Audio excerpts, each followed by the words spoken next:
En el año que murió el rey Ucías, vi yo al Señor sentado sobre un trono alto y sublime, y sus faldas llenaban el templo. Por encima de él había serafines, cada uno tenía 6 alas, con 2 cubrían sus rostros, con 2 cubrían sus pies, y con 2 volaban. Y el uno al otro daba voces diciendo: Santo, Santo, Santo, Jehová de los ejércitos, toda la tierra está llena de su gloria. Y los quiciales de las puertas se estremecieron con la voz del que clamaba, y la casa se llenó de humo.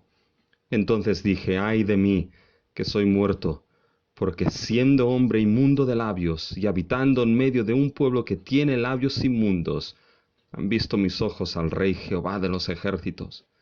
Y voló hacia mí uno de los serafines, teniendo en su mano un carbón encendido, tomado del altar con unas tenazas, y tocando con él sobre mi boca, dijo: He aquí que esto tocó tus labios, y es quitada tu culpa, y limpio tu pecado.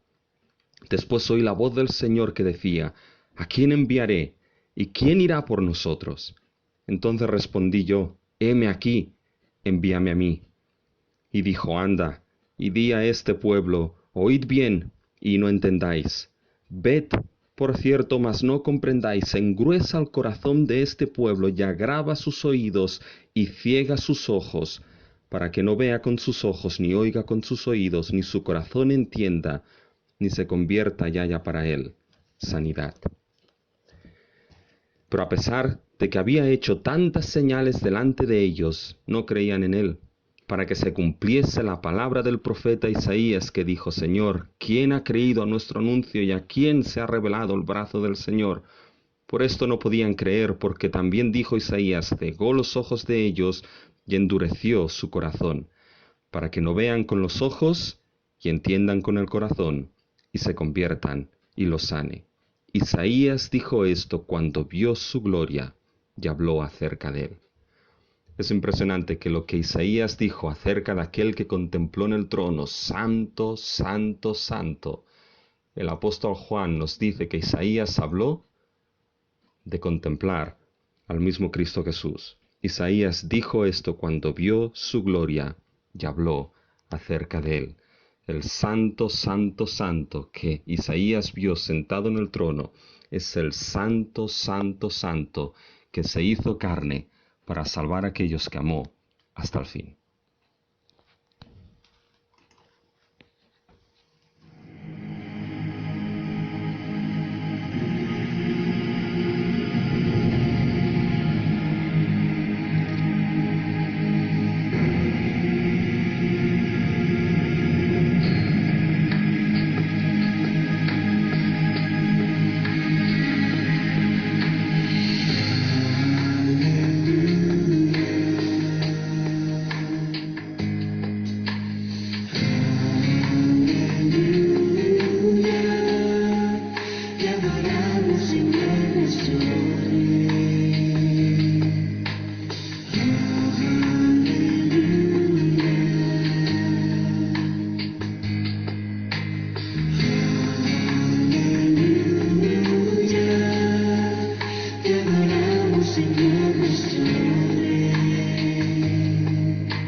Oh sí, Dios nuestro, venimos delante de ti.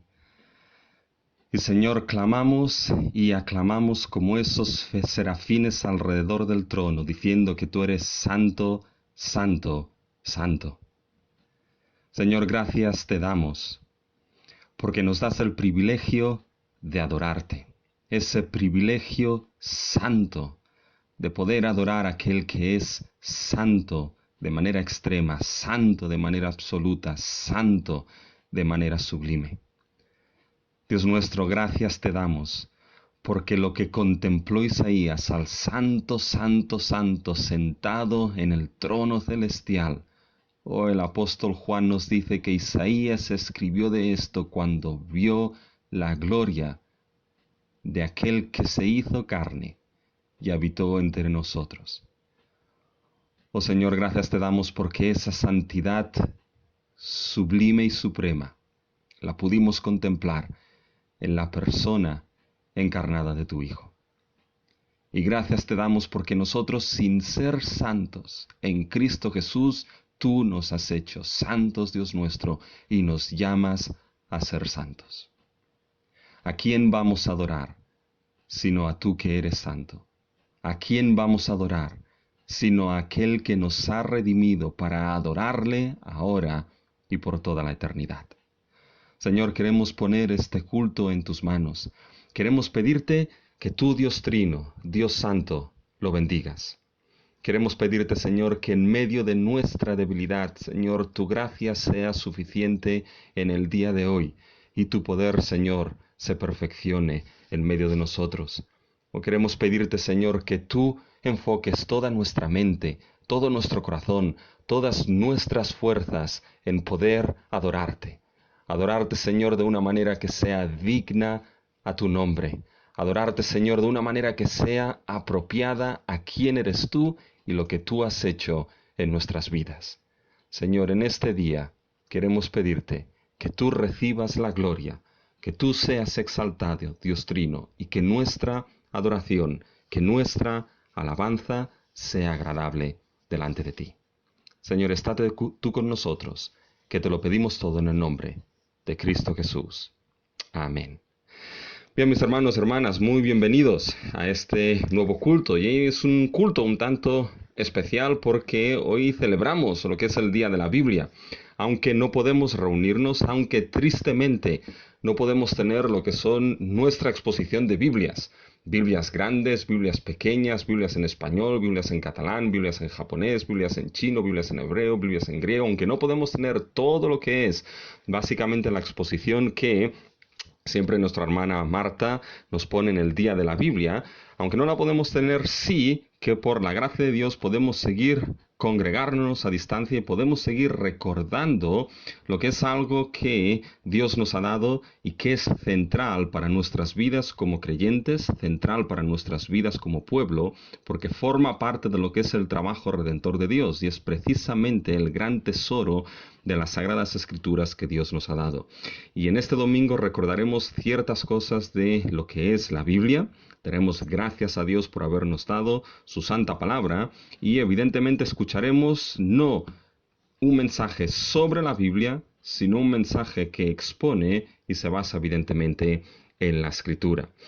Y queríamos dar evidentemente lo que son las bienvenidas a todos y lo hacemos siempre como lo hacemos en Pedra Ayuda, que nos decimos Dios nos ama y nosotros hacemos lo posible.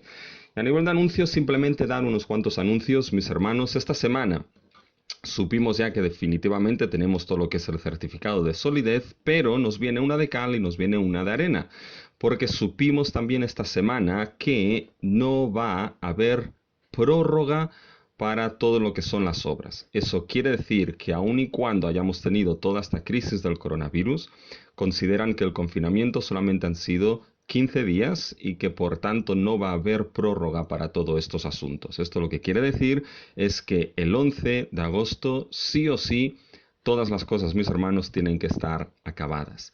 Así que mírenlo en el lado positivo. El 11 de agosto se habrá acabado todo. Así que, mis hermanos, oremos para que el Señor nos ayude a poder tener estas cosas listas. Y si ven en el boletín, nuestra intención es que ahora que todavía no podamos reunirnos, intentemos, si podamos, trabajar en las diferentes cosas que tienen que hacerse en la iglesia. Estamos todavía pendientes de cómo hacerlo, del presupuesto, porque el problema que hay es que si se empezase el trabajo, muchas de las fábricas trabajan por demanda y algunas cosas no podrían tenerse, pero en fin, bueno, estamos trabajando en todo ello. Oremos para que en su providencia el Señor nos abra puertas y podamos empezar con todo esto. Simplemente decirles que algunos hermanos han preguntado cuál es la situación de la iglesia a nivel económico. Gracias a Dios nos sustentamos, pero este mes de abril que pasará veremos mucho mejor cuál es la radiografía de la situación de la iglesia. Así que si hay algo ya informaremos, pero de momento, gracias a Dios, el Señor nos sigue sustentando. Oremos, mis hermanos, también por nuestra iglesia. Oremos para que, habiendo ya pasado más un mes de confinamiento, el Señor nos sustente. Porque a veces los ánimos decrecen, mis hermanos, así que necesitamos las oraciones los unos de los otros para que esos ánimos no decrezcan, para que nos mantengamos firmes, para que nos podamos animar a las buenas obras del amor, para que podamos mantenernos en la gracia de Dios por medio de nuestras oraciones. Así que sigamos orando, mis hermanos, que nuestros ánimos no desfallezcan.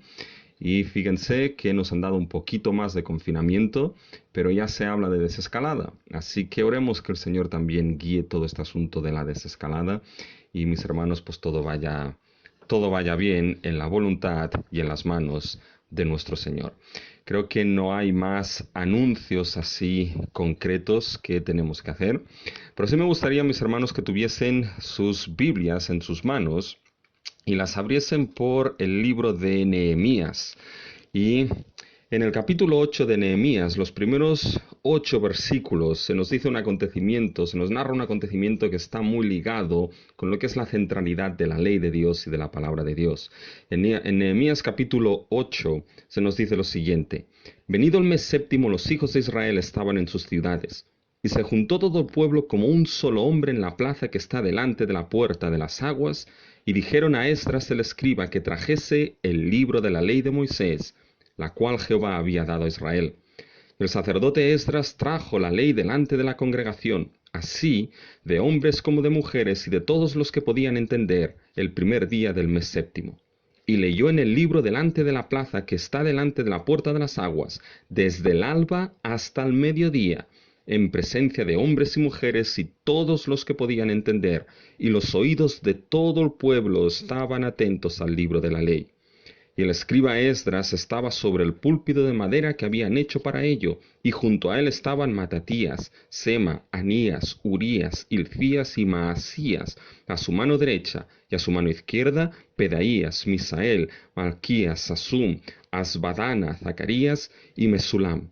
Abrió pues Esdras el libro a ojos de todo el pueblo, porque estaba más alto que todo el pueblo, y cuando lo abrió, todo el pueblo estuvo atento. Bendijo entonces Esdras a Jehová, Dios grande, y todo el pueblo respondió, Amén, Amén, alzando sus manos, y se humillaron y adoraron a Jehová, inclinados a tierra.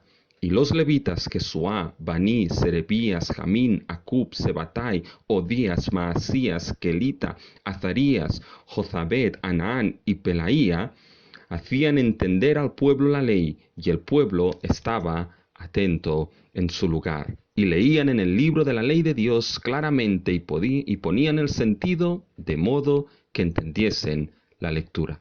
Fíjense, mis hermanos, qué texto tan precioso. justo en medio de esos acontecimientos donde las murallas de la ciudad de Jerusalén estaban siendo reconstruidas, sucedió precisamente ese acontecimiento central para la vida del pueblo. El libro de la ley de Moisés, el libro de la ley de Dios que Dios dio a su pueblo, fue leído delante de todos, hombres, mujeres y todos los que podían entender. Y fíjense, mis hermanos, que aquí la palabra tiene una centralidad esencial para el pueblo. Y hay tres cosas bien importantes. Fíjense que era central la lectura de la palabra, pero era central también, mis hermanos, la escucha de la palabra. Escuchaban atentos. Tan importante era la lectura fiel de la palabra como la escucha fiel de la palabra. Y sigue siendo hoy en día en la iglesia tan importante la centralidad de la palabra, la lectura fiel de la misma y la escucha fiel de la palabra por parte de la congregación. Pero fíjense que había otra cosa. Había aquellos levitas que hacían entender, explicaban la palabra. Y hermanos, esto es lo que la iglesia necesita por encima de todo. Una lectura fiel de la palabra, una escucha fiel de la palabra y una exposición y explicación fiel de la palabra, para que de esta manera la santa palabra de Dios, la santa Biblia, que es un tesoro para nosotros, haga la obra para la cual Dios lo tiene asignado. Y estoy seguro, mis hermanos, que saben este himno, que la Biblia, la santa Biblia, es un tesoro para aquellos que somos el pueblo de Dios.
Ciertamente, mis hermanos, este cántico tiene que ser una realidad en nosotros. Santa Biblia, para mí eres un tesoro.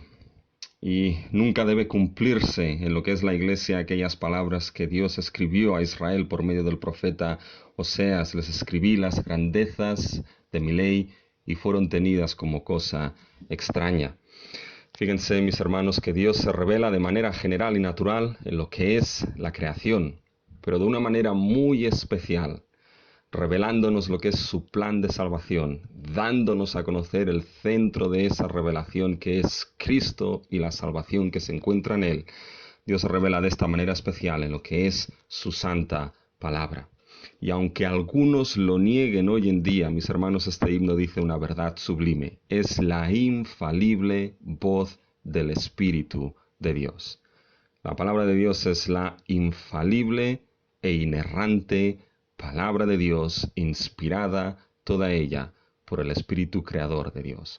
Así que mis hermanos, creo que tenemos que dar gracias por la palabra que Dios nos ha dado, que nos da a conocer a Cristo, que nos da a conocer el maravilloso plan de salvación y de redención.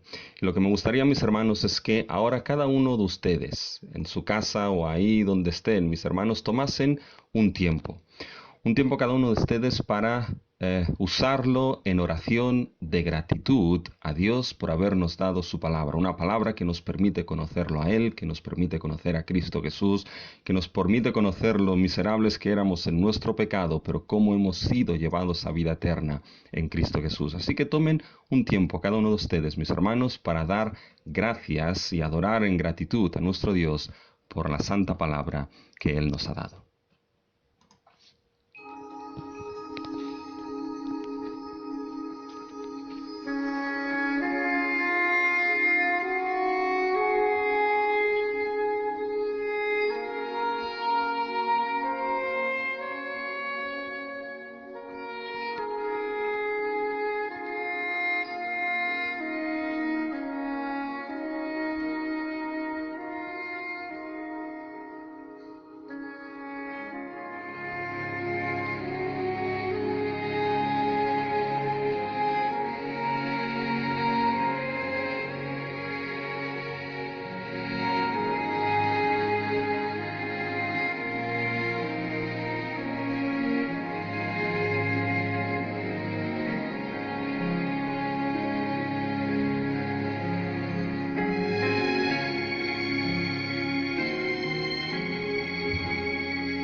Dios nuestro, lo único que queremos decirte es darte las gracias, porque tú eres un Dios que no te quedaste callado. Te damos las gracias, Señor, porque tú hablaste en otro tiempo, de muchas maneras, a los padres, por medio de los profetas, pero en estos postreros días nos has hablado a través del Hijo. Y te damos las gracias porque podemos escuchar, podemos conocer, podemos saber de tu Hijo, Cristo Jesús, cuando abrimos precisamente tu palabra inspirada, que es la que da toda ella testimonio de Cristo. Gracias, Señor, porque tu palabra son las grandezas que tú has escrito a tu pueblo. Gracias porque es infalible, inerrante, suficiente. Gracias, Señor, te damos por tu palabra. Y lo hacemos todo en el nombre de Cristo Jesús. Amén.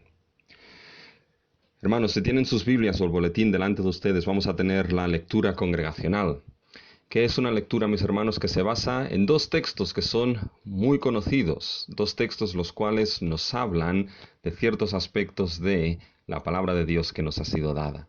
Así que si tienen sus boletines o si no sus Biblias, vamos a empezar a leer los textos de 2 de Timoteo 3, del 14 al 17, y después 2 de Pedro 1, versículo 19.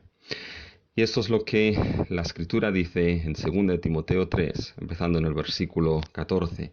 Pero tú persiste en lo que has aprendido y te persuadiste, sabiendo de quién has aprendido, y que desde la niñez has sabido las sagradas Escrituras, las cuales te pueden hacer sabio para salvación por la fe que es en Cristo Jesús.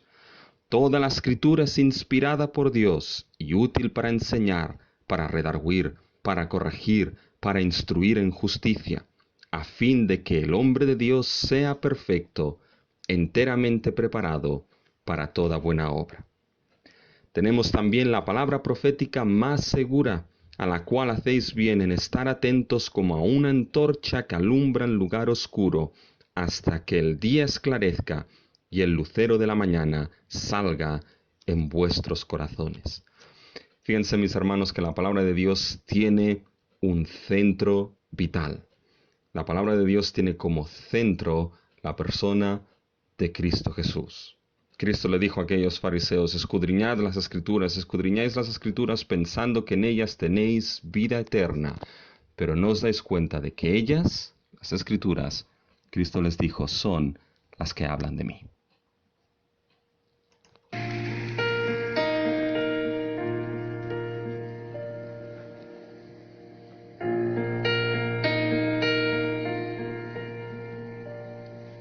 Prepara, oh Dios, mi corazón para recibir. Rompe el duro suelo en mí, ayúdame a creer. Tu palabra siembra en mí su fruto. Haz que pueda escuchar, guíame en tu verdad. Muestra a Cristo, muestra a Cristo. Revela a Dios tu gloria a través de tu verdad, hasta que todos confiesen: Cristo es Señor.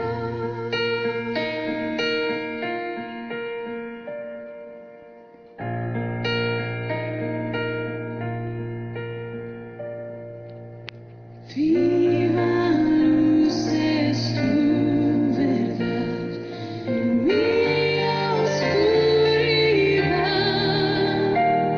me guarda en la tentación, sabiduría me da,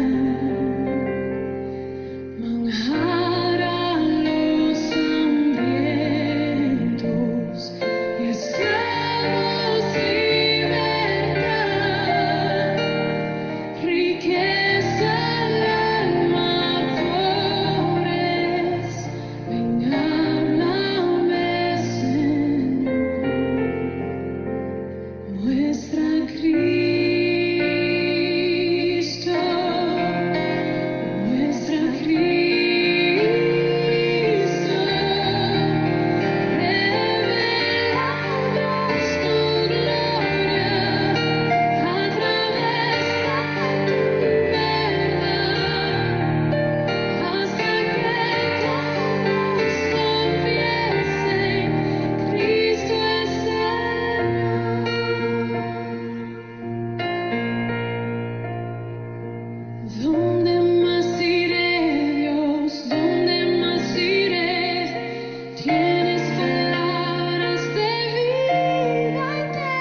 muestra a Cristo. Y les dijo Cristo: estas son las palabras que os hablé, estando aún con vosotros, que era necesario que se cumpliese todo lo que está escrito de mí en la ley de Moisés, en los profetas y en los salmos. Es que el centro, mis hermanos, de la palabra de Dios es Cristo Jesús, y el Cristo que debe conocerse no es otro que el Cristo que aparece revelado en las Escrituras, en su palabra, con sus milagros, con su obra. Y fíjense que nuestra confesión de fe, y a veces va bien abrirla y leer qué es aquello que como bautistas creemos. La confesión de fe bautista del 1689, en su apartado D, en su capítulo de las Santas Escrituras, los artículos 1 y 10, hermanos, nos recuerdan lo que creemos en relación a la palabra de Dios. El artículo 1 nos dice: la Santa Escritura es la única regla suficiente, segura e infalible de todo conocimiento, fe y obediencia salvadores.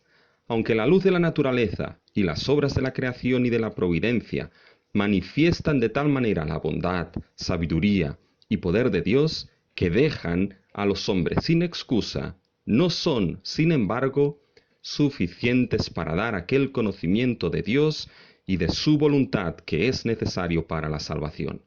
Por tanto, agradó al Señor en distintas épocas y en diversas maneras revelarse a sí mismo y declarar su voluntad a su iglesia, y posteriormente, para conservar y propagar mejor la verdad, y para un establecimiento y consuelo más seguros de la iglesia contra la corrupción de la carne y la malicia de Satanás y del mundo, le agradó poner por escrito esa revelación en su totalidad, lo cual hace a las Santas Escrituras muy necesarias, habiendo cesado ya aquellas maneras anteriores por las cuales Dios reveló su voluntad a su pueblo.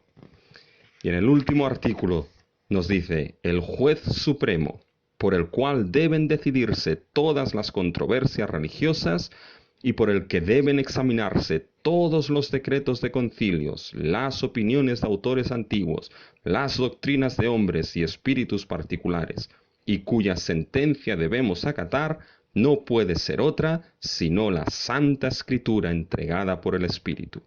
A dicha Escritura, así entregada, se reduce nuestra fe en última instancia.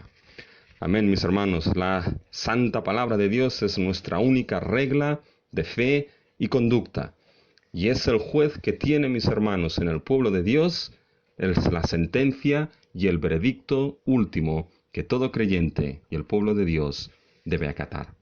Mis hermanos, vamos a tener una palabra de oración para que no solamente le demos gracias a Dios por esta palabra, sino que pongamos ciertos asuntos importantes en nuestra vida y de nuestra iglesia delante de nuestro Dios.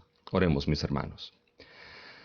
Nuestro Dios, nos presentamos delante de ti y queremos darte las gracias, Dios nuestro, primeramente porque tenemos el gran privilegio de llamarte nuestro Dios y nuestro Padre. Gracias porque podemos presentar nuestra ansiedad delante de ti. Gracias porque sabemos, Señor, que sea cual sea tu voluntad en medio de nuestras aflicciones y pruebas, lo que sí sabemos es que esa paz que sobrepasa todo entendimiento guardará nuestros corazones y nuestras mentes en Cristo Jesús. Señor, nos presentamos delante de ti, primeramente pidiéndote que tú perdones, Señor, nuestro pecado. Señor, aquellos pecados que cometemos diariamente, a veces consciente y a veces inconscientemente, te pedimos que por la sola obra de Cristo Jesús tú nos limpies, que por la sola obra de Cristo Jesús tú nos perdones. Oh Señor, que por la sola obra de Cristo Jesús y por medio de Él tú recibas ahora, Señor, nuestra adoración, nuestra oración delante de ti. Señor, te adoramos y te alabamos.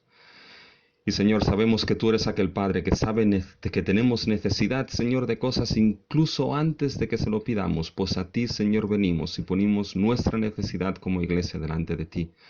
Te pedimos, Señor, que tú sigas guardando a nuestros mayores, que sigas guardando a nuestros jóvenes, que sigas guardando a nuestros niños, que sigas guardando, Señor, a nuestros matrimonios.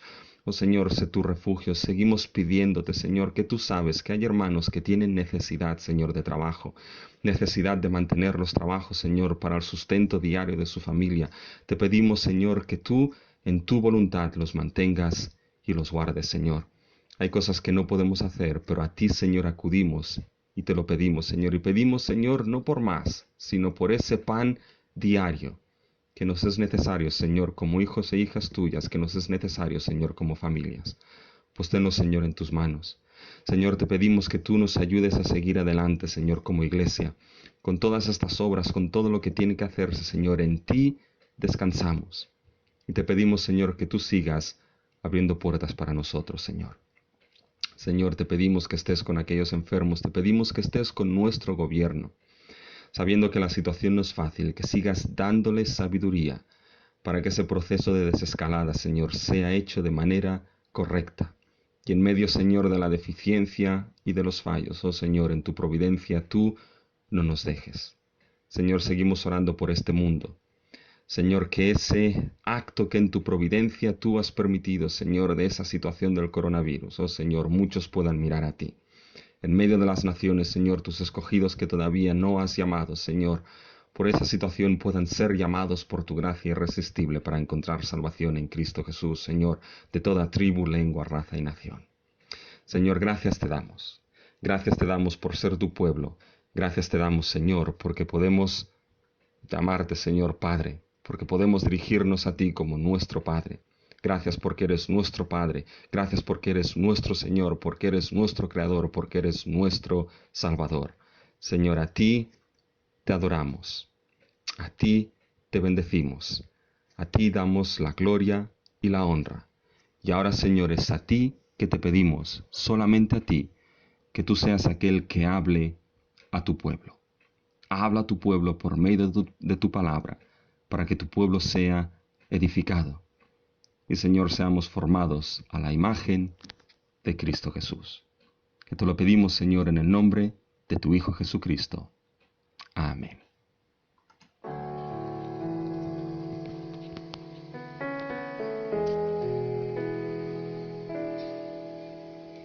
Habla, oh Dios, y yo escucharé. Quiero recibir tu palabra fiel. Tu verdad planta la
En el libro de Malaquías, en el capítulo 1, empezando en el versículo 6, leeremos hasta el capítulo 2, versículo 3.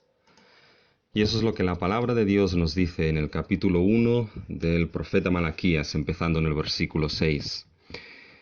El hijo honra al padre y el siervo a su señor. Si pues soy yo padre, ¿dónde está mi honra? Y si soy señor, ¿dónde está mi temor? Dice Jehová de los ejércitos a vosotros, oh sacerdotes, que menospreciáis mi nombre, y decís, ¿en qué hemos menospreciado tu nombre? En que ofrecéis sobre mi altar pan inmundo. Y dijisteis, ¿en qué te hemos deshonrado? En que pensáis que la mesa de Jehová es despreciable. Y cuando ofrecéis el animal ciego para el sacrificio, ¿no es malo? Asimismo, cuando ofrecéis el cojo o el enfermo, ¿no es malo? Preséntalo pues a tu príncipe. ¿Acaso se agradará de ti o le serás acepto? Dice Jehová de los ejércitos. Ahora pues, orad por el favor de Dios, para que tenga piedad de nosotros. Pero ¿cómo podéis agradarle si hacéis estas cosas? Dice Jehová de los ejércitos. ¿Quién también hay de vosotros que cierre las puertas o alumbre mi altar de balde? Yo no tengo complacencia en vosotros, dice Jehová de los ejércitos, ni de vuestra mano aceptaré ofrenda, porque desde donde el sol nace hasta donde se pone, es grande mi nombre entre las naciones, y en todo lugar se ofrece a mi nombre incienso y ofrenda limpia, porque grande es mi nombre entre las naciones, dice Jehová de los ejércitos. Y vosotros lo habéis profanado cuando decís, inmunda es la mesa de Jehová, y cuando decís que su alimento es despreciable. Habéis además dicho, oh, qué fastidio es esto. Y me despreciáis, dice Jehová de los ejércitos, y trajisteis lo hurtado, o cojo, o enfermo, y presentasteis ofrenda. ¿Aceptaré yo eso de vuestra mano? Dice Jehová. Maldito el que engaña, el que teniendo machos en su rebaño promete y sacrifica a Jehová lo dañado, porque yo soy gran rey, dice Jehová de los ejércitos, y mi nombre es temible entre las naciones. Ahora pues, oh sacerdotes, para vosotros es este mandamiento. Si no oyereis y no decidís de corazón dar gloria a mi nombre, ha dicho Jehová de los ejércitos, enviaré maldición sobre vosotros y maldeciré vuestras bendiciones.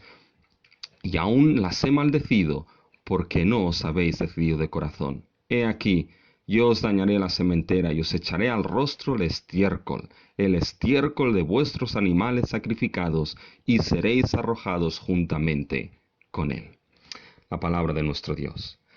Señor, te pedimos ahora que como hemos cantado en oración, tú hables, Señor. Tú hables a tu pueblo. Señor, la exposición y la predicación de tu palabra sea agradable delante de ti. Pero sobre todo, Señor, te pedimos, háblanos, habla a tu pueblo, porque es tu voz y no la voz de hombre la que queremos escuchar. Señor, tenlo en tus manos, en el nombre de Cristo Jesús. Amén. Fíjense, hermanos, que la adoración es descrita de muchas maneras, pero la adoración o el verbo adorar significa postrarse, reverenciar. Y la adoración es una actividad que abarca toda la vida del pueblo de Dios, pero de manera mucho más concreta. La adoración es aquello que se da cuando estamos justo delante de la presencia de nuestro Dios. Y la adoración, mis hermanos, este acto de reverenciar a Dios, de darle gloria con toda nuestra vida, es algo, mis hermanos, que por la gracia de Dios, el pueblo de Dios, podemos hacer aquí en el presente, pero es algo que permanecerá en el futuro. Fíjense lo que las palabras de John Piper en relación a la adoración dicen. La misión no es el último objetivo de la iglesia. Adoración lo es. La misión existe porque la adoración no existe. La adoración es lo último, no las misiones, porque Dios es lo último, no el ser humano. Cuando este tiempo se acabe y los incontables millones de redimidos se postren delante del trono de Dios, la misión ya no será necesaria. Misión es una necesidad temporal. La adoración permanecerá para siempre. Fíjense, mis hermanos, que en estas palabras se nos demuestra que la adoración es algo que permanecerá para siempre, precisamente porque el objetivo primero y último de la adoración es el Dios eterno que es adorado y glorificado. Y precisamente es el tema de la adoración en el cual se centran las palabras que hemos leído del profeta Malaquías. Pero se centran precisamente en denunciar una adoración corrupta en medio del pueblo de Dios. Así que tengan Malaquías capítulo 1, empezando en el versículo 6, abierto delante de ustedes, porque mis hermanos consideraremos lo que es esa carga que el profeta llevó al pueblo de Israel en relación a su adoración. Pero antes de entrar en ese texto de Malaquías 1, del versículo 6 hasta el capítulo 2, versículo 3, antes de entrar en el texto, déjenme que les muestre cómo el tema de la adoración es central en esta nueva sección que entramos en Malaquías. Ahora la carga de la palabra de Dios que expresa el profeta entra en el segundo set de preguntas que conforma la estructura del libro. Recuerden que todo el libro de Malaquías dijimos que se estructuraba en una serie de preguntas que Dios realizaba a su pueblo. Se recuerdan, la primera carga de preguntas venía expresado en el versículo 2. Dios amó a Israel e Israel preguntó: ¿en qué nos amaste? Es decir, había un desprecio por ese amor de Dios que vimos que era un amor elector y soberano que había escogido a Israel como pueblo del pacto. Como hizo con Jacob y Esaú, escogió a Jacob porque lo amó y aborreció a Esaú, así escogió a Israel por encima de los otros pueblos. El amor elector y soberano de Dios se mostró sobre Israel en que los salvó y preservó, a diferencia de Edom, que Dios determinó que su destrucción sería final y terminante. Con esto ahora pasamos a la segunda carga de Dios contra Israel, que empieza justo en el versículo 6, donde Dios dice: si pues soy yo padre, ¿dónde está mi honra? Y si soy Señor, ¿dónde está mi temor? Veremos que esta carga está estrechamente relacionada con la primera, con el amor elector de Dios. Pero aquí viene la segunda acusación, que irá de Malaquías 1, versículo 6, hasta Malaquías 2, versículo 9. Y será una acusación lanzada directamente sobre los sacerdotes de Israel. Fíjense al final del versículo 6, cuando dice: dice Jehová de los ejércitos a vosotros, oh sacerdotes. Fíjense en el capítulo 2, versículo 1. Ahora pues, oh sacerdotes, para vosotros es este mandamiento. Por tanto, aunque la acusación va directamente a los sacerdotes, en realidad veremos que todo el pueblo está implicado, pero aquellos que son los principales destinatarios de la acusación de Dios aquí serán los sacerdotes. Y la razón por la que se centran los sacerdotes es porque ahora la carga de la acusación de Dios se centrará sobre la adoración del pueblo de Dios. Se centrará hacia todo el sistema de adoración del pueblo de Israel. Obviamente los que estaban a cargo de manera central de todo el sistema de adoración en el templo eran los sacerdotes. Los sacerdotes tenían la responsabilidad de la adoración del pueblo de Dios. Y tenían esa responsabilidad de la adoración en dos aspectos centrales. Primero, en todo lo que era el sistema de ofrendas y sacrificios de todo ese sistema de adoración establecido en el antiguo pacto. Y segundo, el segundo aspecto es que eran los encargados de enseñar la ley. El texto que hemos leído en Nehemías, el sacerdote Esdras es el que se encarga de leer la ley delante del pueblo de Dios. Fíjense que estos dos aspectos están en la sección que trata con la adoración del pueblo. En nuestro texto de hoy, Malaquías, del capítulo 1, versículo 6, al capítulo 2, versículo 4, se centra en la adoración ofrecida por medio de ofrendas y sacrificios. Y la sección de Malaquías 2, desde el versículo 5 al 9, se centra en la adoración, pero en el tema de la ley de Dios. Pues bien, centrando ahora nuestra sección en la adoración que ofrecían los sacerdotes y el pueblo por medio de la ofrenda y sacrificios, fíjense que esta sección de la adoración por medio de ese sistema levítico de ofrendas y sacrificios, esa sección de adoración aparece relacionada con un aspecto clave que se repite de manera continua. Y ese aspecto clave es que la adoración está relacionada y ligada directamente al nombre de Dios. Fíjense cómo el nombre de Dios se repite a lo largo de toda esta sección. Fíjense en el versículo 6 al final. Dios dice, menospreciáis mi nombre. Fíjense en el versículo 11, 3 veces se repite mi nombre, porque desde donde el sol nace hasta donde se pone, es grande mi nombre entre las naciones, y en todo lugar se ofrece a mi nombre incienso y ofrenda limpia, porque grande es mi nombre entre las naciones. Fíjense ahora en el versículo 14, maldito el que engaña, el que teniendo machos en su rebaño promete y sacrifica a Jehová lo dañado, porque yo soy gran rey, dice Jehová de los ejércitos, si mi nombre es temible entre las naciones. Y ahora fíjense en el capítulo 2, versículo 2. Si no oyereis, si no decidís de corazón dar gloria a mi nombre. Así que fíjense que mi nombre es algo que Dios va repitiendo de manera continua. Así que la adoración del pueblo, que es el tema central de esta sección, vendrá relacionada directamente con el tema del nombre de Dios. Es decir, el nombre de Dios, y eso es lo importante, definirá la adoración del pueblo. Y Dios les mostrará que su nombre es profanado y menospreciado porque la adoración es una adoración contaminada e irreverente. ¿Y cómo vendrá esta carga? Bueno, fíjense, el nombre de Dios está presente en las 3 grandes secciones de nuestro texto. Fíjense cómo todo este texto viene marcado de una manera muy clara, los versículos del 1 al 8. Y ahora fíjense en el versículo 9, cuando dice, ahora pues. Eso introduce la segunda sección. Y ahora fíjense en el versículo 1, capítulo 2, ahora pues. Por tanto, tenemos 3 grandes secciones en estos textos en estos versículos que hemos leído, donde el nombre de Dios definirá la adoración del pueblo.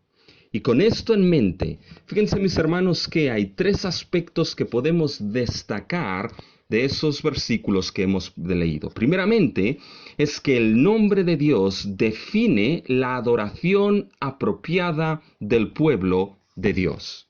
El segundo aspecto es que el nombre de Dios define que la adoración es un privilegio sagrado para el pueblo. Y tercero, se determina que el nombre de Dios define que Dios debe ser adorado en nuestro corazón. Fíjense, mis hermanos, que estos son los 3 aspectos que podemos destacar. El nombre de Dios define la adoración apropiada del pueblo de Dios. El nombre de Dios define que la adoración es el privilegio sagrado del pueblo. Y el nombre de Dios define que la adoración es el glorificar a Dios en nuestro corazón. Glorificar el nombre de Dios en nuestro corazón. Vamos a determinar el primer punto, mis hermanos. El nombre de Dios define la adoración apropiada del pueblo de Dios. Y la pregunta aquí es, ¿por qué el nombre de Dios define la adoración apropiada? Y hay 2 puntos de respuesta. Primero, porque la adoración es el reconocimiento de quién es Dios y de lo que ha hecho. Fíjense, mis hermanos, en el versículo 6. Dios empieza con una serie de preguntas que son bien ilustrativas para el pueblo y para los sacerdotes. Y son bien ilustrativas y pueden entender cómo su adoración era un menosprecio al nombre de Dios. Fíjense que en el versículo 6 se empieza diciendo, el Hijo honra al Padre y el siervo a su Señor. Esto es algo, o debería ser algo normal. Los hijos deben honrar a sus padres, darles respeto, obediencia que se merecen por ser padres, por quien son los padres en sí mismo. Y hoy en día esto cada vez es mucho más difícil porque nuestra sociedad está quitando esa posición de autoridad y de respeto hacia los padres por parte de los hijos. Nuestra sociedad está caotizando lo que es ese orden natural de padres e hijos. Pero fíjense que aquí Dios establece algo que es de cajón, como se dice. El hijo honra al padre y el siervo a su señor. A pocos siervos se les pasaría por la cabeza no honrar o no dar el respeto merecido a su señor, porque mucho estaba en juego para ellos.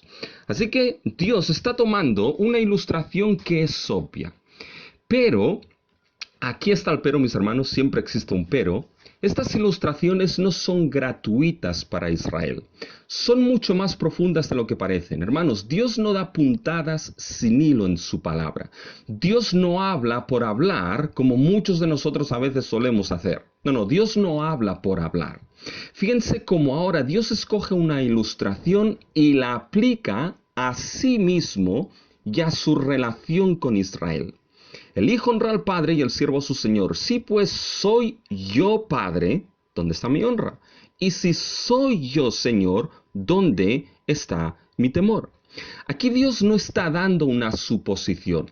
Si pues yo soy padre, cuando uno le dice a su hijo, si yo soy tu padre, deberías hacerme caso. No le está diciendo a su hijo condicionalmente, bueno, si yo soy tu padre, que cabe la posibilidad de que quizá no lo sea y mejor es que se haga una prueba de ADN para que estemos seguros si soy tu padre y entonces si lo soy, me haces caso porque si no, menudo lío se montará en casa. No, Dios no está hablando con una condición o con una suposición.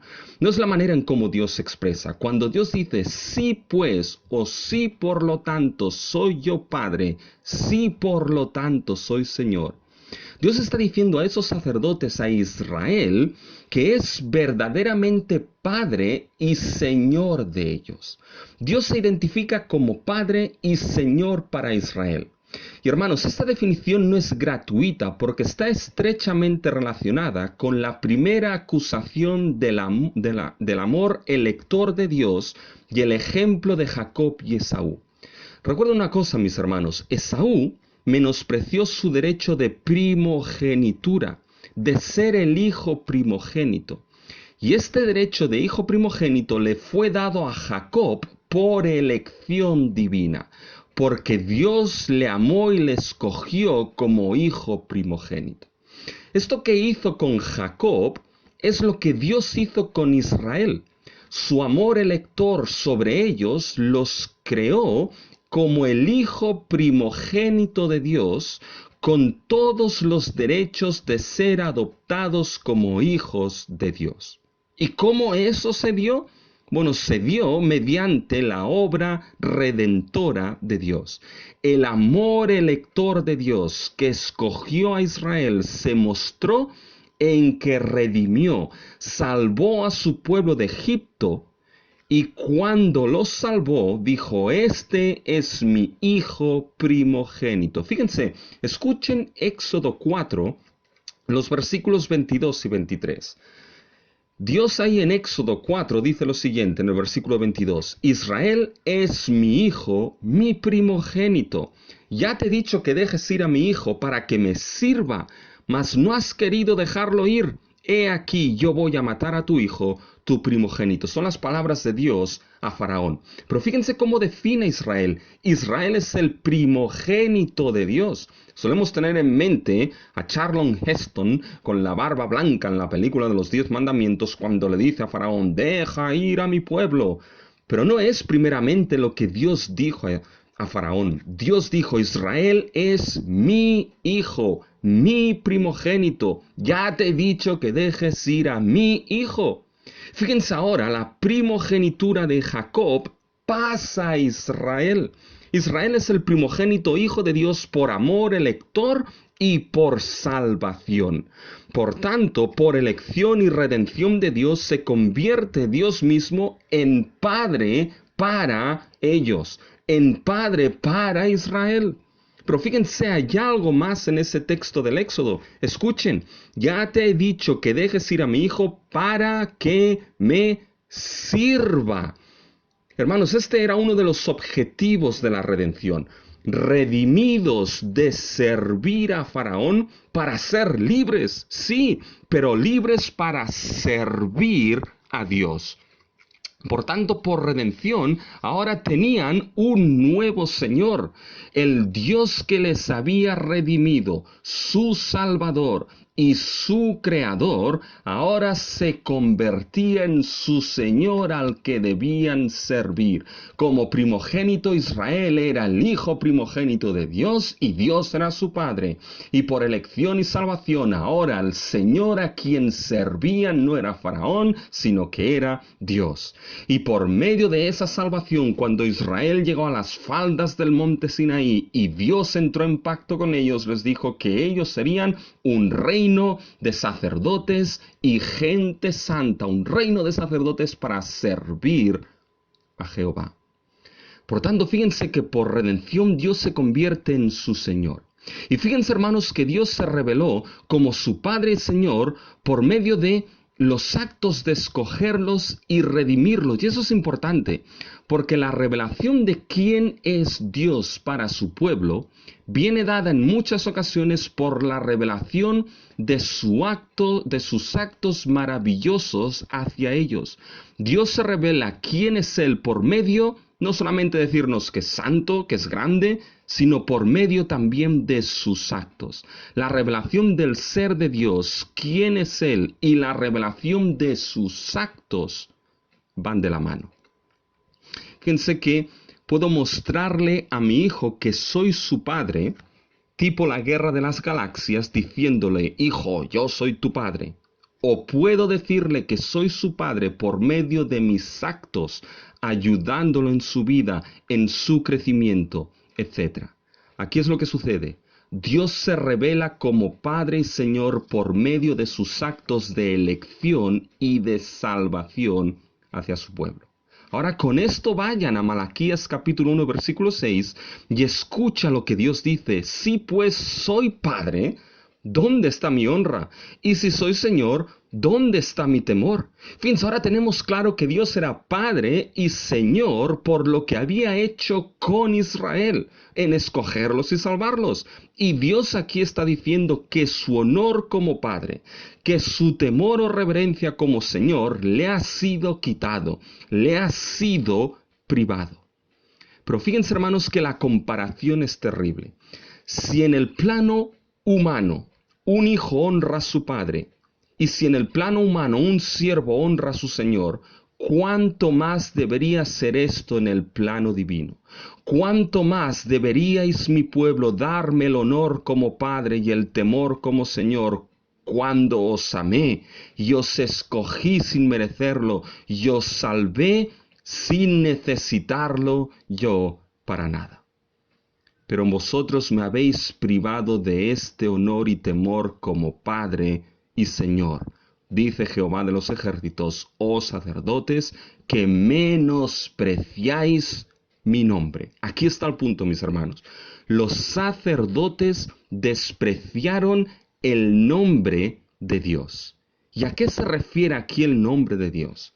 Bien, se refiere a su esencia, a quién es Dios en sí mismo. Pero aquí en el contexto inmediato, mis hermanos, el menospreciar el nombre de Dios se refiere a que no le dieron el honor, el respeto, la reverencia, el temor que Dios se merecía como Padre y como Señor por lo que había hecho con ellos, amándolos, salvándolos y preservándolos. Despreciaron a Dios como Padre y Señor y a su obra de ese amor elector, de esa elección gloriosa y de esa salvación llevándolos bajo su mano paterna. Aquí el nombre de Dios se refiere a quién es Él, pero revelado juntamente con lo que Él ha hecho en su pueblo de amarlos, escogerlos y salvarlos. Y los sacerdotes despreciaron esta realidad. ¿Cómo?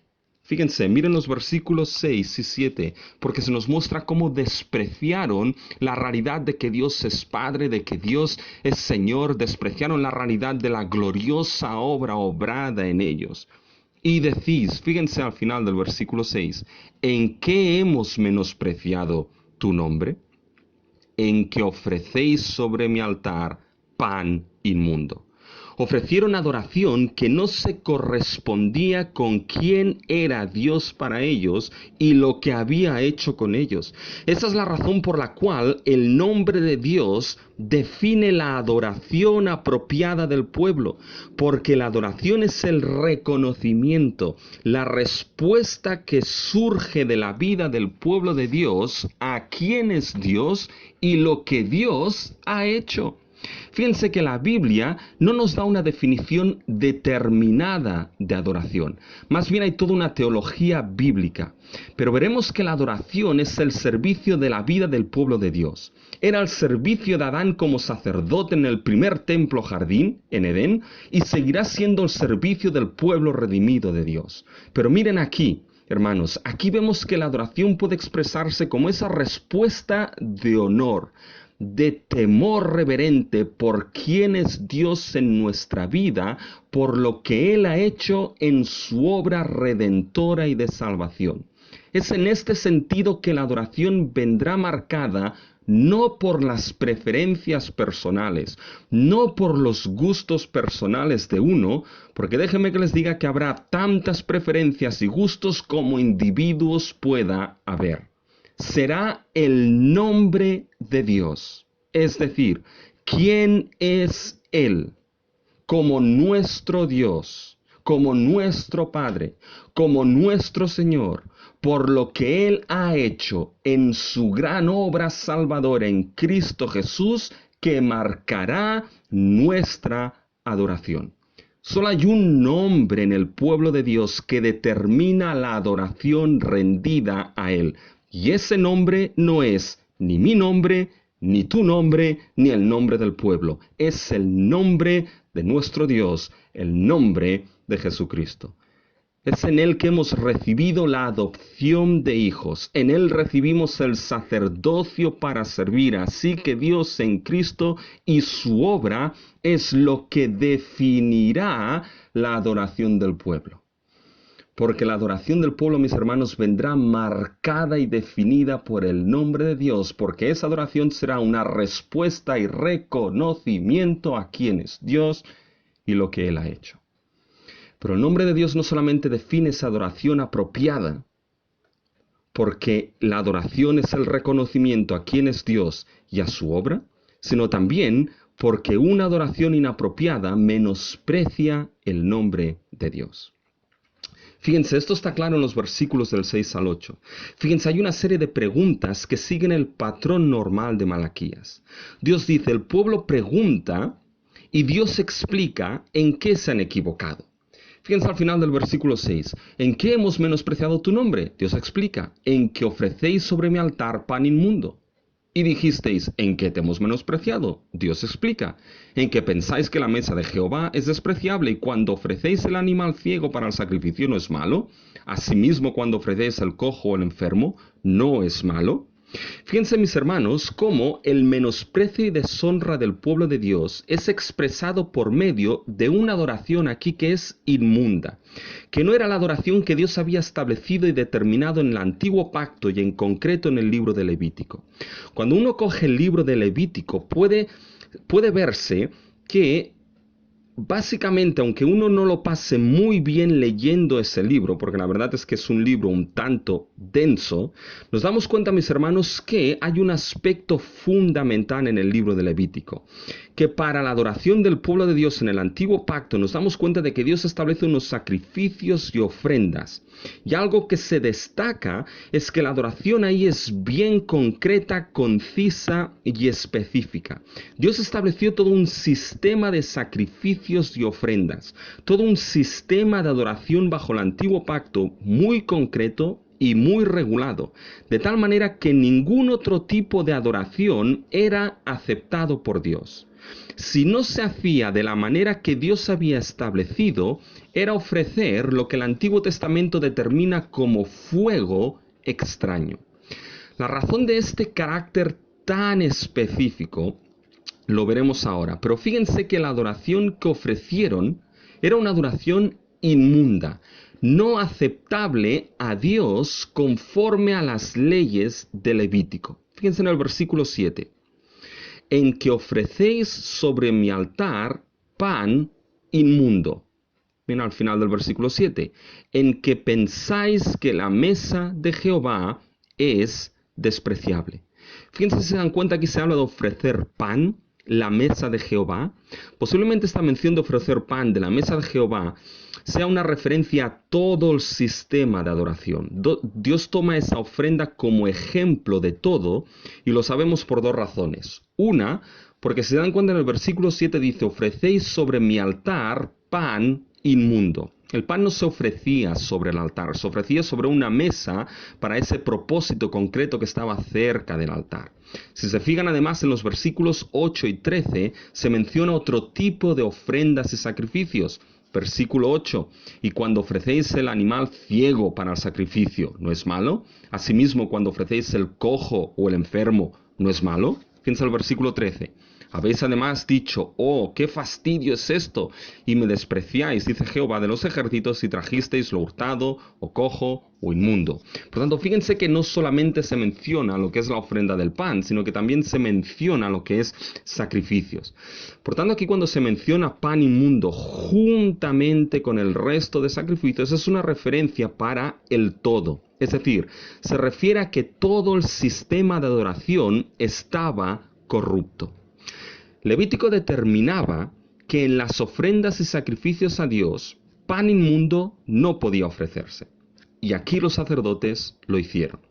Los sacrificios debían ser perfectos y los animales debían ser sin mancha. Y sin embargo, leemos aquí en Malaquías que ofrecían animales ciegos, cojos, enfermos. Por lo tanto, era una adoración que no se ceñía a lo que Dios había determinado. Era inmunda, era profana en sí misma.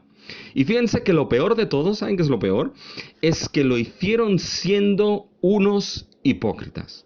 Y esa hipocresía, mis hermanos, la vemos en el versículo 8. Y aquí les mencionaré la traducción que nuestro querido hermano Calvino hace de este versículo, porque creo que es la más acertada. Fíjense que en nuestro versículo 8 aparecen preguntas. ¿No es malo? Pero en realidad en el original no hay la marcación de pregunta. Y la verdad es que el versículo 8 es un texto lleno de ironía. Porque el versículo 8, leído sin pregunta y de manera irónica, dice lo siguiente. Y cuando ofrecéis el animal ciego para el sacrificio, no es malo. Asimismo, cuando ofrecéis el cojo o el enfermo, no es malo. Bien entonces, si no es malo, presentadlo pues a tu gobernador y ofrecérselo a ver qué pasa. ¿Acaso se agradará de ti o le será acepto? Fíjense, ese es el tono que hay aquí. Hay un tono irónico. En aquella cultura, a nadie se le ocurriría presentar a la mesa del emperador, a la mesa del gobernador, comida que no fuese digna del estatus y de la dignidad de esa persona. A nadie se le ocurriría presentar una ofrenda a la mesa del gobernador que no fuese digna del estatus y de la posición del gobernador. Nadie haría eso porque sabía que no sería aceptada y sería un insulto a la dignidad, honor y estatus de esa persona. Y Dios está mostrando aquí la hipocresía de esos sacerdotes y en realidad de todo el pueblo. Ofrecéis ofrenda inmunda a vuestro Dios y decís que no es malo, pero no lo haríais en absoluto a un príncipe humano. Era un insulto a quien era Dios. No solo le habían privado de su honor como padre, de su temor como Señor, sino que ahora le consideraban menor que un mero príncipe humano.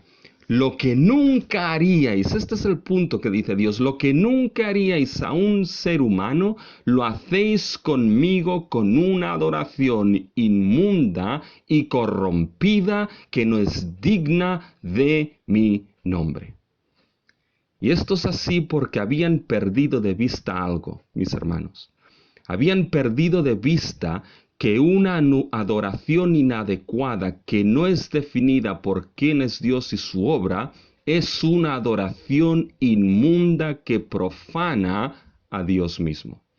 Perdieron de vista que la adoración es igual al ser mismo de Dios. Las cosas no están separadas. Mire, déjeme que se lo muestre al detalle en los versículos 6 y 7.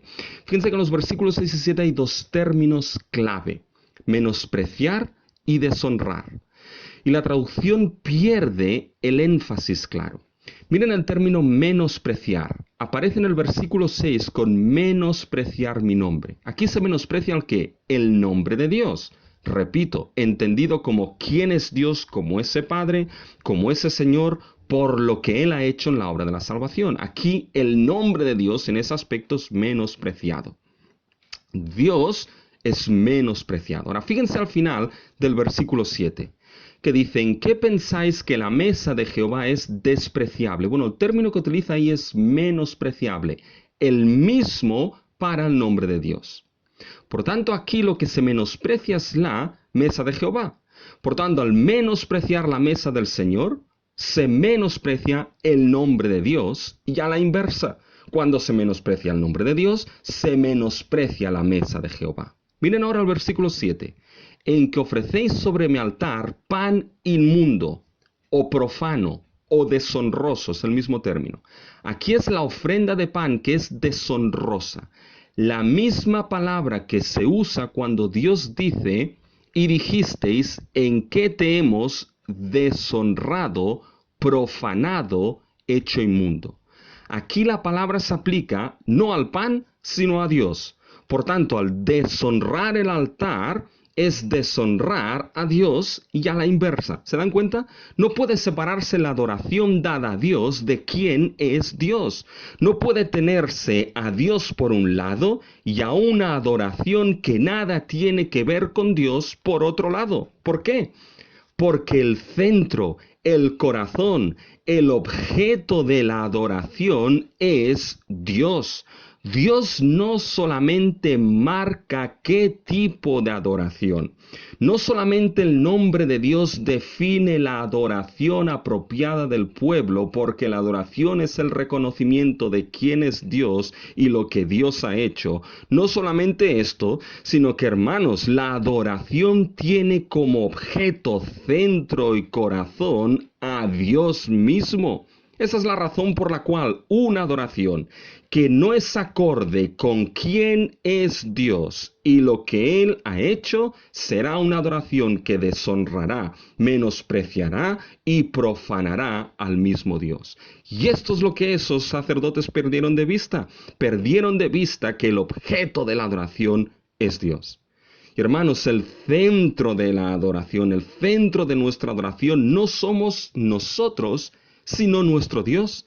El nombre de Dios es lo que define nuestra adoración apropiada, porque la adoración es el reconocimiento de quién es Dios y lo que Él ha hecho en nosotros por esa obra de salvación. El centro de adoración no somos nosotros, no son nuestros intereses, no es nuestro bienestar, no es cómo me hace sentir a mí. Y no me malentiendas, la adoración debe hacernos sentir bien, pero no es como te sientas o me sienta el objeto de tu adoración. El centro es que el nombre de nuestro Dios sea honrado y reverenciado, porque no podemos olvidar que no somos nosotros los que somos adorados, sino Dios. Si desplazas el centro gravitacional de Dios de nuestra adoración, se convertirá en una adoración hipócrita. Y la convertiremos en una adoración que nos vaya bien a nosotros o a otros, pero no a Dios. Piensa por un momento, ¿qué son aquellas cosas de tu vida que nunca ofrecerías a un ser humano, pero sin embargo no consideras malas ofrecerlas a Dios, pensando que como es un Dios de gran amor ya está complacido con ello? ¿Crees que hay este tipo de hipocresía en tu vida, en nuestra vida?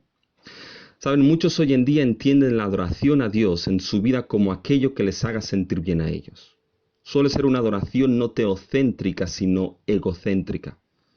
Y hermanos, nos olvidamos que es algo importante. Nos olvidamos que cuando Dios es el centro de la adoración en nuestra vida, en nuestra iglesia, en tu vida, es entonces cuando uno encuentra el verdadero gozo y placer en su vida. Fíjense, hermanos, que aquí es el nombre de Dios el que define la adoración apropiada del pueblo, porque la adoración es ese reconocimiento de quién es Dios y de lo que Él ha hecho en la salvación en Cristo Jesús en nuestra vida, y porque, hermanos, una adoración inapropiada o inmunda es un menosprecio al nombre de Dios.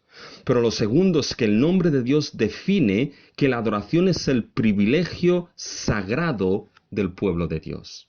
¿Y es el privilegio sagrado en qué sentido? La santidad de la adoración reside en que Dios no dejará que su nombre sea menospreciado. Fíjense, estamos en la segunda sección ahora, a partir del versículo 9 hasta el 14. Y fíjense, Dios llama: ahora pues, orad por el favor de Dios, para que tenga piedad de nosotros. Paren aquí.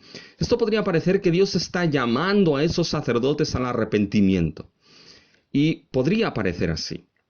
Pero fíjense, al igual que el versículo 8, hay gran cantidad de ironía en el versículo 9. Dios en realidad no llama a arrepentimiento a esos sacerdotes.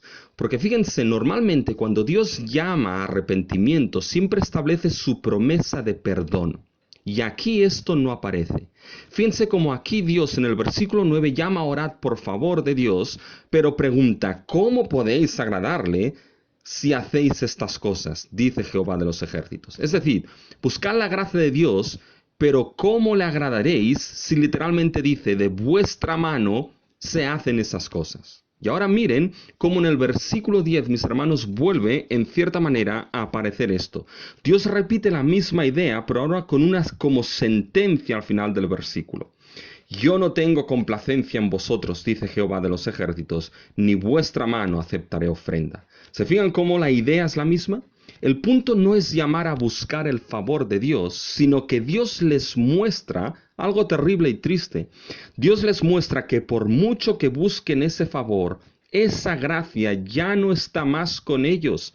Han sido descartados del servicio y privilegio sagrado de la adoración a Dios. Y el carácter de privilegio sagrado lo vemos, mis hermanos, en el versículo 10. Fíjense lo que dice el versículo 10. ¿Quién también hay de vosotros que cierre la puerta o alumbre mi altar de balde?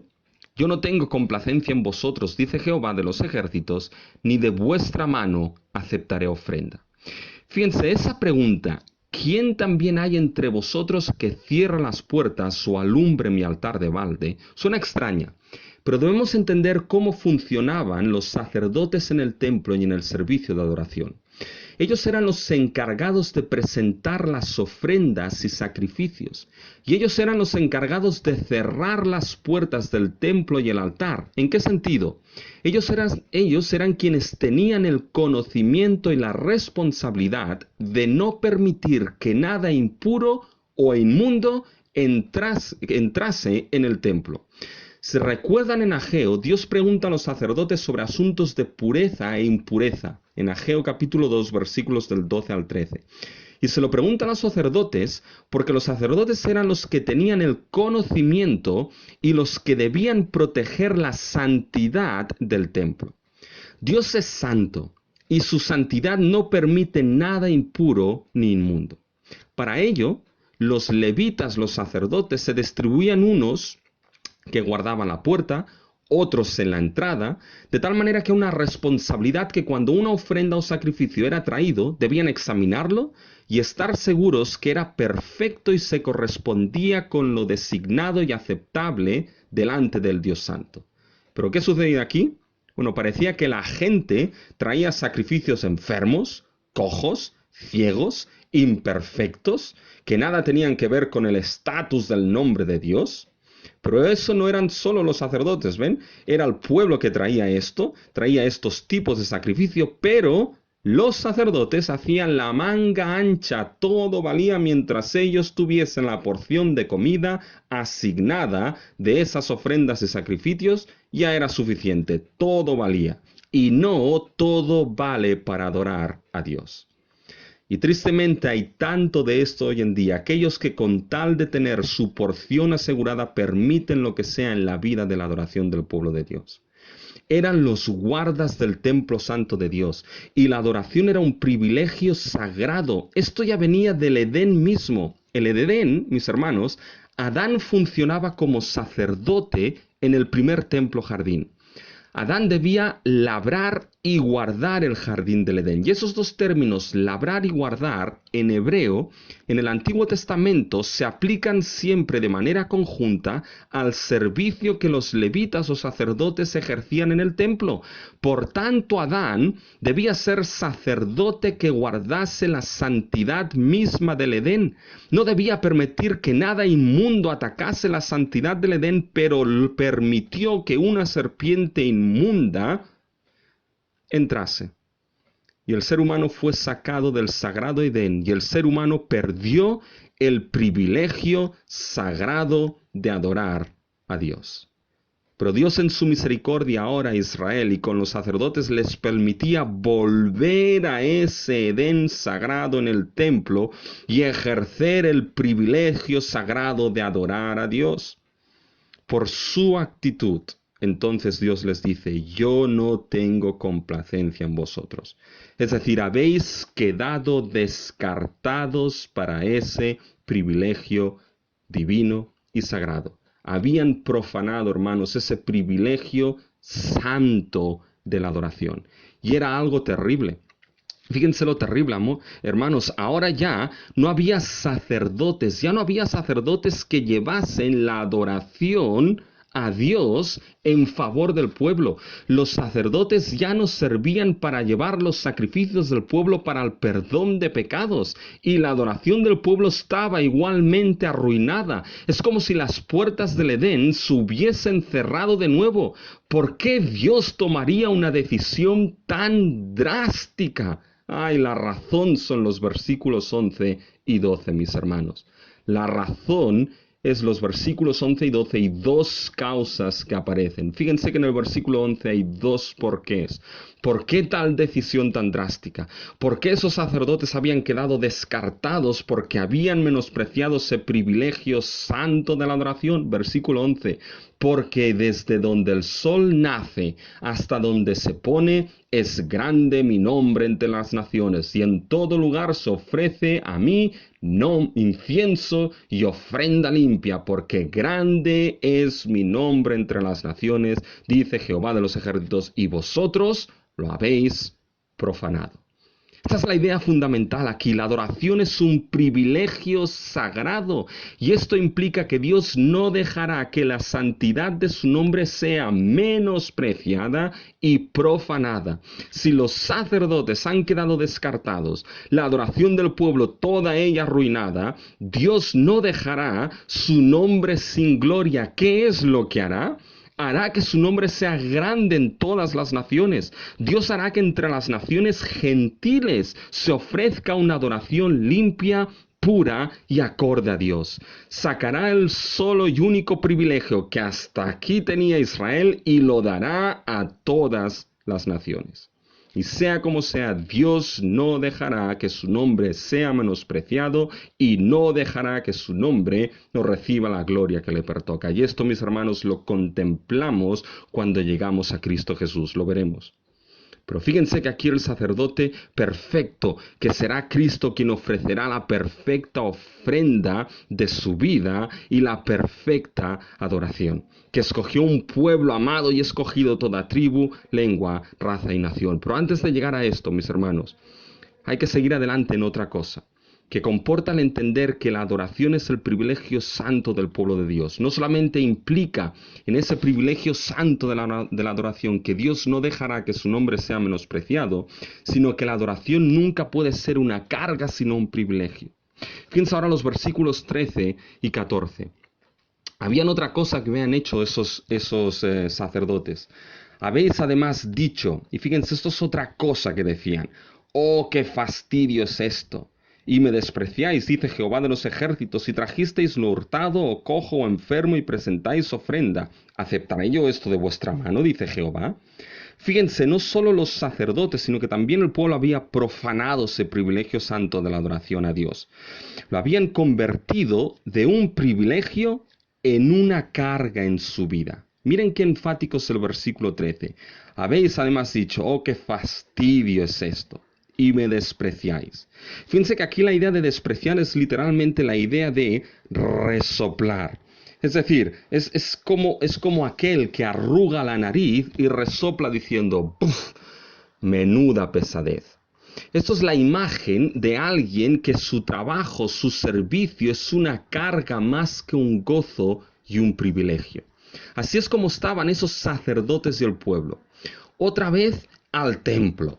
Otra vez a ofrecer sacrificios. Otra vez a tener que hacer todo el ritual de la ofrenda y el sacrificio. Se convirtieron, ¿saben, hermanos?, en profesionales de la adoración. No lo hacían de cualquier manera, pero lo peor es que perdieron de vista que era un privilegio y lo entendieron como una carga. La cuestión es que para ellos era simplemente una actuación y no lo que era un hecho básicamente del corazón. La adoración a Dios nunca es un asunto de actuación. Y no me malentiendan, debe ser hecha correctamente, pero es primeramente un asunto del corazón, de todo el ser de uno. Recuerdo que hace ya algunos años hablé con un hermano que lo único que hacía era quejarse del ministerio que realizaba, echando las culpas a todos, criticando a todos los otros. Y uno lo escuchaba y podía ver que en su hablar demostraba que el ministerio para él y el servicio ya no era el privilegio de adoración a Dios, sino que era una carga en su vida. No era una actitud del corazón, sino simplemente una carga, y era algo que debía hacerse de manera profesional.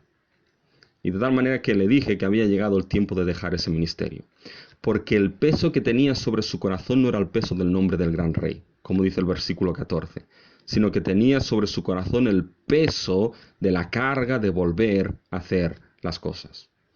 Y si en tu servicio de adoración a Dios has llegado a este punto, es momento entonces de parar y pensar cuál es el nombre que estás adorando. Y si quieres parar un tiempo, entonces hazlo. Pero piensa que en tu servicio de adoración toma este tiempo de confinamiento, que no podemos reunirnos, y piensa, ¿qué carga es la que hay sobre tus hombros cuando llegas al culto el domingo? ¿Es la carga de, oh, qué fastidio, otra vez a escuchar la historia interminable del sermón? ¿O es la carga del nombre de Dios?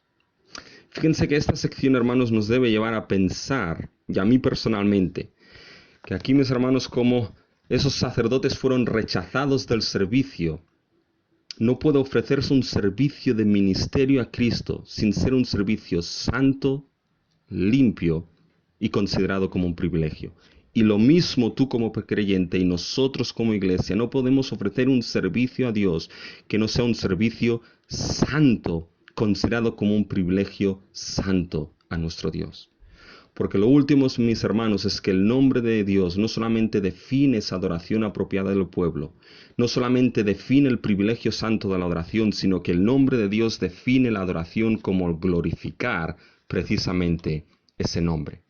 Y fíjense que hay un llamado a poner en nuestro corazón el peso del nombre de Dios. Fíjense cuando entramos en el capítulo 2, mis hermanos. Fíjense que solamente tomaré lo que son esos versículos a modo de introducción, porque posiblemente los tomaremos nuevamente lo que es la semana que viene. Pero fíjense que en los versículos 1 al 4, fíjense en el versículo 1 que le dice, ahora pues, en el capítulo 2, oh sacerdotes, para vosotros es este mandamiento. Si no oyereis, si no decidís de corazón dar gloria a mi nombre, ha dicho Jehová de los ejércitos. Fíjense, paren aquí un momento. Esta es la respuesta. Todo el problema que tenían era porque el nombre de Dios no pesaba en su ser. Y utilizo un lenguaje de manera consciente porque la palabra gloria en más de una ocasión les he explicado que significa peso. Es la palabra kabod, como aquellos materiales preciosos que pesaban más, mis hermanos. Por tanto, el peso del nombre de Dios no era un peso suficiente en el corazón de aquellos sacerdotes. Y el corazón aquí, mis hermanos, se refiere a todo lo que es la esencia misma de Dios. en la esencia misma del ser humano, de quién es uno. Por tanto, el peso del nombre de Dios, como hemos visto, mis hermanos, no era un peso suficiente en el ser de aquellos sacerdotes. Y esa es la razón por la cual Dios les dice, si no decidís, si no escucháis volver a poner la gloria, el peso de quién soy yo en vuestro corazón, entonces Dios les dice básicamente que hará maldición sobre ellos. El lenguaje que Dios utiliza aquí es básicamente esas maldiciones del pacto. Fíjense en el versículo 3. He aquí, yo os dañaré la sementera y os echaré al rostro el estiércol de vuestros animales sacrificados y seréis arrojados juntamente con él. Bueno, básicamente gráfico el versículo lo es un rato. Echaré el estiércol de vuestros animales en vuestro rostro. Es decir, es otra manera de decir que no aceptaré vuestros sacrificios, no aceptaré vuestra adoración. Fíjense que existe un llamado a que nuestro Dios vuelva a pesar en el ser y en los corazones de su pueblo, de sus hijos y de sus hijas. Pero hermanos, es un llamado de la gloria del nombre de Dios en nuestro corazón que nos es dado primeramente en Cristo Jesús. Y en estos momentos, cuando llegamos al final de lo que Dios les dice a esos sacerdotes y a ese pueblo, mis hermanos, fíjense que con toda esta situación de una adoración corrompida con el pueblo, fíjense cómo esa adoración será restaurada, cómo la falta de sacerdotes que pudiesen ofrecer una adoración pura a Dios es restaurado. Y fíjense, Dios lo ha dicho, grande es mi nombre entre las naciones y en todo lugar se ofrece a mi nombre incienso y ofrenda limpia. Dios hará que su nombre sea honrado en las naciones. Y eso se dio en la venida de Cristo Jesús. Esta adoración, mis hermanos, se dio básicamente en un templo aquí, en Malaquías, que había sido profanado, pero ahora será restaurado por uno que es mayor que el templo.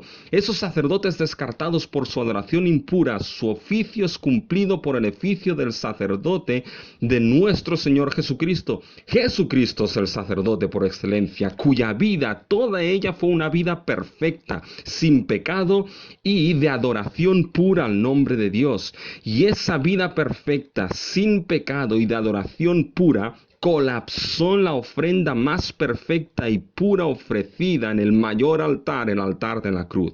La vida de Jesucristo integrada como sacrificio de propiciación y perdón de pecados. El mayor sacrificio que complació a Dios definitivamente para que la sublime justicia te alcanzase por fe a ti. ¿Se dan cuenta? La adoración impura de esos sacerdotes fue restaurada en la adoración pura del sumo sacerdote y la ofrenda de la vida de Cristo Jesús. Así es como Dios hace su nombre grande entre las naciones, porque por el sacrificio de Cristo, Dios tomó los privilegios que solo tenía Israel en el antiguo pacto y en el nuevo pacto los extendió a toda nación, a todos y cada uno de los amados y escogidos de toda tribu, lengua, raza y nación, y formó un pueblo, un reino de sacerdotes que les sirvan. Y mis hermanos, nosotros, la iglesia de Jesucristo, ahí estamos. Por nuestro sumo sacerdote Jesucristo entramos al lugar santísimo y ahí ofrecemos ofrendas y sacrificios de adoración. ¿Pero cómo?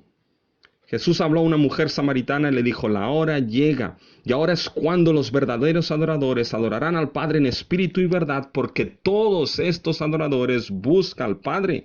Dios ya no busca más becerros y cabritos, sino una adoración en espíritu, es decir, transformados por la obra del Espíritu, que ha cambiado nuestro corazón de piedra, que no sentía para nada el peso de la gloria de Dios, en un corazón de carne que ahora siente ese peso, y en verdad, en la verdad de Dios que nos ha sido traída y revelada en Cristo. Si estás ahora pensando que entonces tu adoración es tus venidas el domingo a la iglesia, tu servicio en cualquier diaconía, tu ofrenda, tu cantar, básicamente esto es parte de tu adoración, pero no es todo lo que es la adoración a Dios, porque ahora por el Evangelio toda tu vida se ha convertido en el sacrificio vivo, santo y agradable que debe ser dado en adoración a Dios. Este es nuestro culto racional. Este es nuestro culto de adoración verdadera a Dios. Y aquí Pablo lo tenía claro.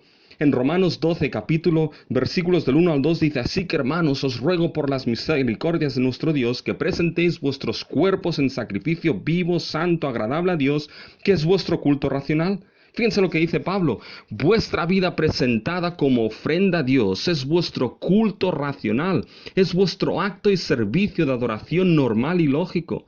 Presentar tu vida, toda ella, como ofrenda de adoración a Dios es tu servicio de adoración lógica en tu vida de creyente y en nuestra vida de iglesia. ¿Por qué? Porque hemos dicho que la adoración es la respuesta a quién es Dios y a lo que Él ha hecho en nuestra vida. Y es por el Evangelio de Cristo que el amor elector de Dios ha sido mostrado en nuestra vida, que hemos sido adoptados como hijos e hijas de Dios con el espíritu de adopción, y Dios es nuestro Padre, que hemos sido salvados y asegurados por toda la eternidad para ser siervos de nuestro Señor. Así que ahora toda tu vida transformada por el Evangelio es lo que ofrecemos como adoración a Dios. ¿Cómo lo hacemos? No os conforméis a este siglo, sino transformaros por medio de la renovación de vuestro entendimiento para que comprobéis cuál es la buena, agradable y perfecta voluntad de Dios. Vives como una ofrenda viva, santa y agradable a Dios, comprobando la buena, agradable, perfecta y buena voluntad de Dios. Con ese entendimiento renovado, es decir, el Evangelio aplicado por el Espíritu, transforma tu manera de pensar para que compruebes la buena, agradable y perfecta voluntad de Dios en cada paso de tu vida, en tu vida de iglesia con tus hermanos, en tu servicio ofrecido en la congregación, en tu relación con tu esposo y esposa, en tu familia, en tu trabajo, con tus hijos, con tus padres, y puedas vivir así una vida de ofrenda, de oración santa, agradable y perfecta a Dios. Este tipo de vida en el Evangelio, hermanos, no termina aquí. Ahora nuestra adoración es esa vida vivida y transformada en obediencia a Dios en el Evangelio, que empieza en el día que Dios nos llevó a Cristo, pero mis hermanos, seguirá en el día que nos presentemos en los nuevos cielos y en la nueva tierra. Porque precisamente esa adoración que esos sacerdotes la hicieron impura en el templo de Dios, pero que, mis hermanos, Cristo la restauró y creó un pueblo de sacerdotes para adorarle a Él. Fíjense Apocalipsis cómo termina, Apocalipsis 21, 24. Y las naciones que hubieran sido salvadas andarán a la luz de ella, y los reyes de la tierra traerán su gloria y honor a ella.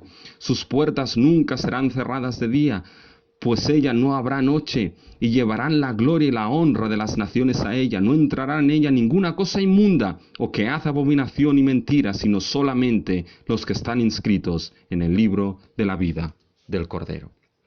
Y tal como hemos empezado en la introducción, mis hermanos, así, diciendo que la adoración es lo que permanecerá para siempre, mis hermanos, esta adoración permanecerá para siempre en los nuevos cielos y en la nueva tierra. Esa adoración en nuestra vida es una vida en el Evangelio. Y eso nos sitúa en una mejor posición que aquellos que Malaquías, porque tenemos un corazón transformado.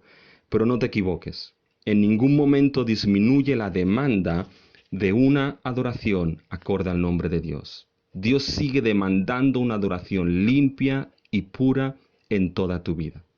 Y lo primero que debes entender aquí es que si ahora esa adoración es por medio de la transformación del Evangelio, primero debes ser salvado y transformado por ese Evangelio del reino. Porque si tu adoración no es dada en el Evangelio de Cristo Jesús, la adoración que ofreces es fuego extraño. Primero tu vida tiene que ser rendida a los pies de Cristo, salvado por fe en Cristo Jesús, transformado por el Evangelio para poder adorar al Dios que será tu Padre, tu Señor y tu Salvador. Debemos, mis hermanos, tener entonces que si Dios y el nombre de Dios define la adoración apropiada del pueblo de Dios, debemos tener una visión correcta de quién es nuestro Dios, el Evangelio de Cristo Jesús en las Escrituras, mis hermanos. Y debemos entender que es nuestro privilegio sagrado, es un privilegio de obediencia y no una carga, es un privilegio que damos en el fruto de la santidad. Tu vida de adoración debe venir más marcada por la santidad que no por la actuación. Y hermanos, el fin mismo de esa adoración en nuestra vida es lo que el Catecismo de Westminster nos dice. ¿Cuál es el fin mayor de todo ser humano? Gozar de Dios y glorificarle a Él. eternamente. Pues mis hermanos, que esto pueda ser una realidad en nuestras vidas. Nuestro Dios y nuestro Padre Celestial, pedimos, Señor, que ahora nuestra vida sea una vida de adoración. Una vida, Señor, que vivamos comprobando cuál es tu voluntad agradable y perfecta, por medio de un entendimiento renovado por medio del Evangelio. Oh Señor, no permitas que ofrezcamos ese fuego extraño en nuestra vida. No permitas que nuestra iglesia, que nuestra vida de creyentes, Señor, que nuestro servicio a ti sea un servicio de adoración extraña, que no te complace y que no honra tu nombre. Te pedimos, Señor, que tú nos renueves. Renueva nuestra vida, Señor. Renueva nuestra vida a la imagen de Cristo Jesús. En el nombre de Cristo Jesús te lo pedimos. Amén.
Sí, Señor, queremos pedirte, Señor, que tú renueves nuestra vida. Señor, que no seamos, Señor, que no nos conformemos a este mundo y a los designios de este mundo, sino que, Señor, seamos renovados, transformados por medio de la renovación de nuestro entendimiento, que tu Espíritu aplique este Evangelio que nos ha salvado, este Evangelio por el cual hemos sido adoptados como tus hijos y tú te has convertido en nuestro Padre. Ese Evangelio que nos ha llevado a ser libres de la servidumbre del pecado, libres para ser siervos tuyos y servirte en el fruto de la santidad. O que seamos renovados por ese Evangelio aplicado a nuestra vida, para que en cada paso de nuestra vida comprobemos cuál es la voluntad buena, agradable y perfecta, que da gloria y honra a tu nombre, Señor. Te pedimos que toda nuestra vida, Señor, pueda ser un sacrificio vivo, santo y agradable a ti. Un sacrificio de adoración.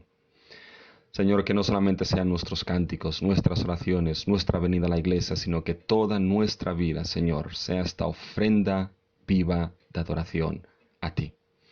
Señor, perdónanos por todas aquellas veces, Señor, que nuestra vida ha sido más ofrecerte lo cojo, lo ciego, lo inmundo, lo enfermo, y no aquello, Señor, que da peso a tu nombre. Señor, perdónanos, pero te damos las gracias porque sinceramente tú eres aquel que por la obra del Espíritu, Señor, nos ha puesto en una posición de poder darte ese sacrificio vivo que es nuestra vida. Señor, recibe nuestra adoración por pura gracia, que te lo pedimos en el nombre de Cristo Jesús. Y ahora te pedimos, Señor, que sea la gracia del Señor Jesucristo, el amor de Dios Padre y la comunión del Espíritu que esté con todos y cada uno de nosotros. En el nombre de Cristo Jesús. Amén. Bien, hermanos, no tenemos cumpleaños esta semana, así que simplemente decirles cuídense durante la semana. Recuerden que sus vidas es precisamente ese sacrificio vivo de adoración que entregan a Dios. y espero que podamos estar juntos nuevamente el jueves, aunque sea a distancia en la reunión de oración, y espero de todo corazón y oro de que pronto podamos volver a estar juntos y vernos las caras. Así que el Señor les bendiga muchísimo, mis hermanos, y recuerden, cuídense.